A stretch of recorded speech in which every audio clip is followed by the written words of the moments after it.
From Studio 3C in Rockefeller Center, this is News 4 New York.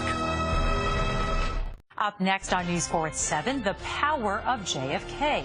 Kennedy is without a doubt one of the most influential presidents of all time. Tonight we talk with the author of The Power of Citizenship about why Kennedy's message is even more relevant today.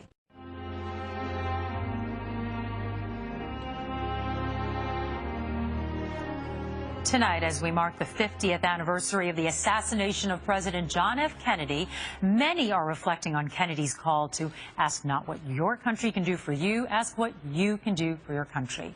The Power of Citizenship, Why JFK Matters to a New Generation, is a new book out by author Scott Reich. Scott joins us now to talk about what some call the Kennedy effect. So good of you to join us, Thanks Scott. for having me on. You know, after 5 decades, why is Kennedy still so relevant, and why do people feel so emotional about him? Well, I think in part it's because of the vision that he painted for our country. Back in Kennedy's day, we felt that we were on the threshold of better times and that we had an opportunity, all of us, to participate in national progress and to lift up our communities. And there's a big question mark of what might have been. And I think prior to November 22nd, 63, our country felt that we were moving in a good direction, and we have felt lost in some sense ever since. You said that it helped empower a new generation of people, right, in this new age of smartphones, instant news. How do you think you can take that message and apply it to today's? Well, it's a great question. It's something that I've wondered about Kennedy himself because he was so media savvy. I wonder what he would do today with Facebook and Instagram and Twitter. Absolutely. I think that we have incredible tools at our disposal, and young people today have been using these tools effectively. We can share we can share service projects. We can share news about things that we're doing to help get people involved. And there are so many organizations that are able to promote effectively. So it's a different world in a positive way. And what do you think young people today can learn through JFK?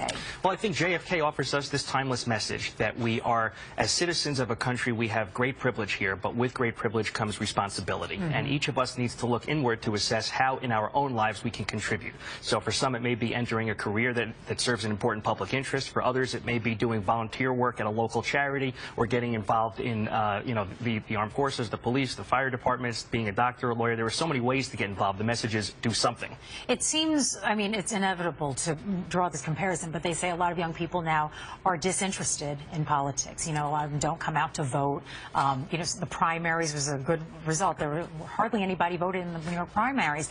How do you get the youth involved and interested? Well, the first is that I think that the people who are in office today need to get beyond this partisan garbage that they've been putting forward for so long. You think it's the message then? Well, I think it's partly the message. I think it's also the vehicle. I think part of why Kennedy resonates today is because Americans felt that there was this charismatic leader who was leading them into this great place. They weren't quite sure where they were going, but they were going someplace good.